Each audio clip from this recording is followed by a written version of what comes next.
Welcome. In front of me is a POCO M3, and today I'll show you how to insert SIM and SD card into this device. Now before we get started, we will need this little thing right here, a SIM ejector. It comes provided with the device and the box, so you can get it from there. Or you can also use a paper clip, straighten out one of the ends, and it should work just as well. And from here, once you have that, I will need to take off the cover from the phone, so let me do that right now. And the tray is located right here on the upper left side of the device, so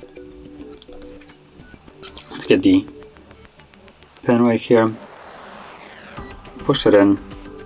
As you'll see, the tray will pop out, and from here simply take it out, and you have space for two different SIM cards and one SD card. They're all individual spaces. Gonna occupy one of each. There we go. Make sure that it's laying flush on here, and from there insert it back into the device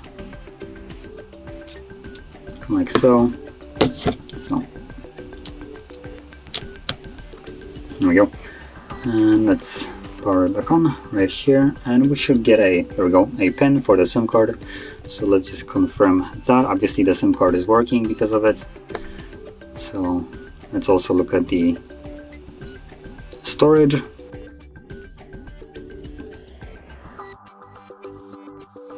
doesn't really divide the storage right here, but SD card should be working as well, considering the SIM card is working also. So that is how you would insert both of them. And if you found this very helpful, don't forget to hit like, subscribe, and thanks for watching.